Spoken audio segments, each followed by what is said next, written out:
How y'all doing? I appreciate you all for the opportunity. I definitely, you know, make it short and sweet. My name is Price, Government Larry Lee Jacks Jr. I've been blessed to be a part of the music industry since I was 17 years old. I got my first deal at 17. In the beginning of the streaming era, before it was even a thing, um, with a big, massive hit called "Teach Me How to Jerk" with one of my best friends.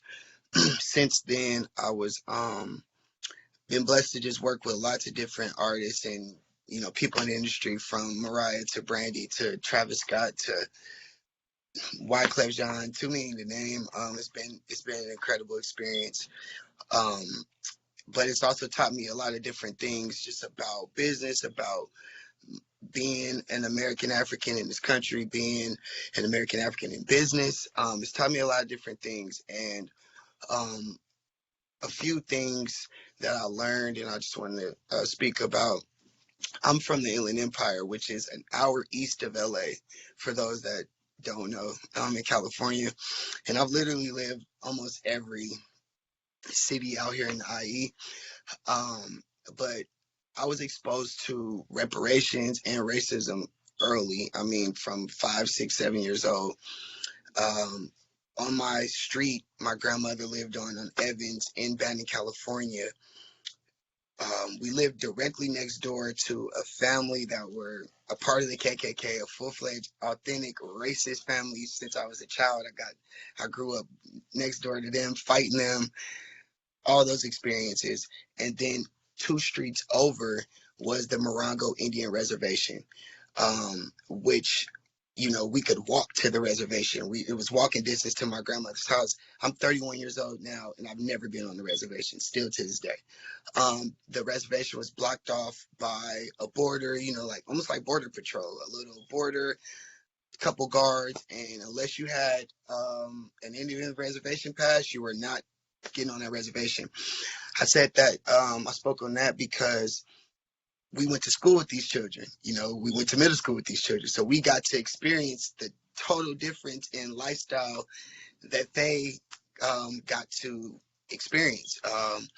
Good and bad, right? And so, but for me, it was important because I always used to just think like, dang, it's just small things like being 13 and kids are at school with $1,000, or they're getting limos to school, different. Just we got to experience a lot of wild things, and then all of them had the luxury of knowing, hey, when I turn 18 and graduate high school, all I gotta do is graduate, and I got $13,000 coming to me bare minimum. And I always used to just think that was so strange. I was always just mind blown by that, and I was, and I used to wonder, like, well, our people were killed too. Why don't we get anything? This is, my childish thoughts.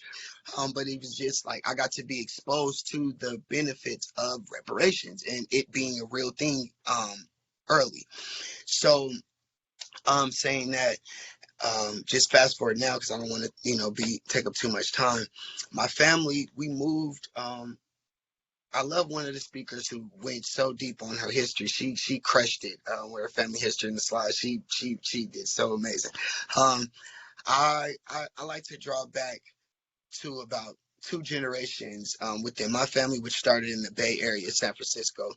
My family, my grandmother, my aunties, my uncles, they all were a part of the Jim Jones experience. They were all in the churches. I have cousins and uncles that have nothing bad to say about Jim Jones because they do not know the man that went to Jonestown and murdered all the people that he did.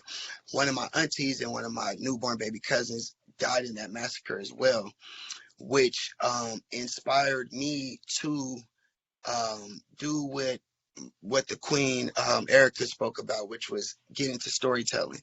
I couldn't agree more with the power of storytelling.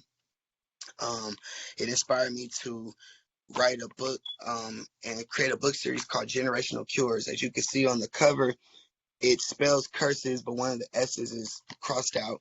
And it's Generational Cures. I'm the first in the series, Lil Larry, but the purpose of this book is to immortalize my family, tell all the different stories of my family members, create financial legacies, build, residual income for my family members that never would have ever think that their stories would have been told. I have family members that became schizophrenic after the massacre. I got family members that became drug addicts, drug dealers, et cetera, et cetera. So my mission, and just briefly, I'm very passionate about legacy. I'm very, very passionate about Black ownership. I'm very passionate about residual income. I'm very passionate about owning shit. Excuse my language, but I'm not here to be all playing games and be all sweet. Own you something. I know we're going to get reparations. This is not something that we're sitting here with 150 participants in a fairy tale world about. This is 1,000,000% going to happen. And the key that I believe is very important right now is financial literacy and building that as much as possible within our communities. I'm very passionate about that in the music industry.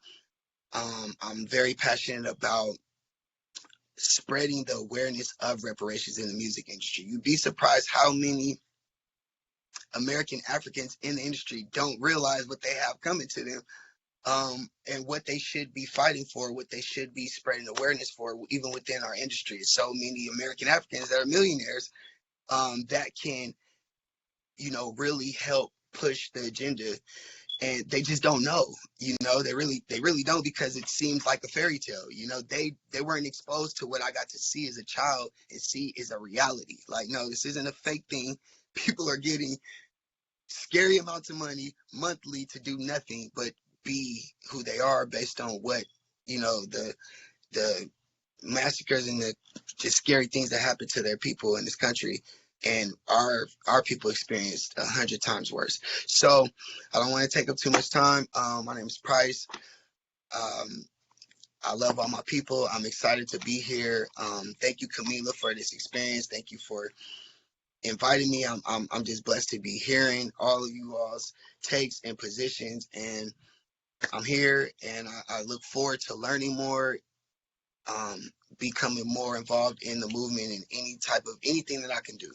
And I thank you all for the time.